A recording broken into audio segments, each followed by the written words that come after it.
the rules, the mindsets. We have it. Then we have what we call the subjects, the people of the kingdom. Now, the people of the kingdom have the kingdom culture. Now, they are cultured by the mindset of the king. This is the kingdom of God, then ruled by God and by the will and the purpose and the intent of God. So the will of God is the purpose of God, the purpose of the creation of the earth. So in our old message, we have actually explained something about the purpose of man, that the purpose of man is management. God created heaven and earth, and he said, let us create man in our own image. Why? God has the first world before, and that world was claimed by, and the Bible said that the earth was without form and void. Then God looked at it that we are going to recreate this world, but there is something that is important for us to do, is to have a manager that looks like us, that represents us. So God made man in his own image, that when any forces on earth, both the plant, both the animal, both the sea, both the wave, everything, the birds, the animal, they will respond to him. Then God did not name anything on earth. The only thing God named on earth is that he named Adam, and he said Adam should name anything, because anything that you name becomes your own. That is why people name their children, they name their car, they name their houses. People name their own invention. So God gave us the opportunity to name our world, and whatsoever Adam called it, that is what it will be. So you can name your house and say peaceful home.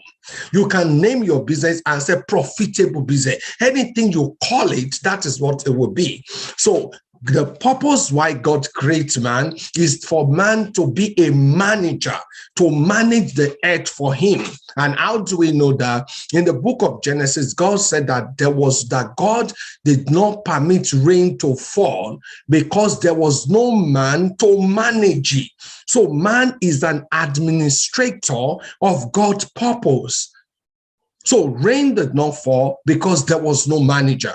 And as soon as God made man and breathed, and I want you to remember that he breathed on man the breath of life, and man became rightful administrator of the kingdom of God.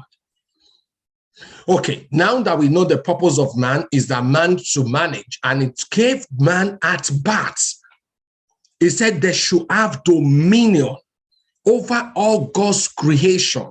So when Adam fell from the sin of eating the apple, when Adam fell, he didn't fall from heaven. He fell from relationship from God, one.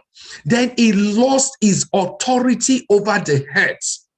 The devil claimed the power that God gave to Adam, the authority that God gave to Adam, that said, have dominion over the earth. That authority was what Satan, Adam lost to the hands of the devil. Then devil begins to use the Adamic power against man, and man became the subject of the devil. But the kingdom, the earth, was created for man to manage. I love that. Man to manage, man to rule over it, man to have dominion over it. So no animal is supposed to harass us. But because we lost that dominion, the animal are angry and they attack men. But what God created the world for is that man should be the glory, the representation of God on earth. So when Jesus Christ died and resurrected, the first thing he did for all his disciples is that he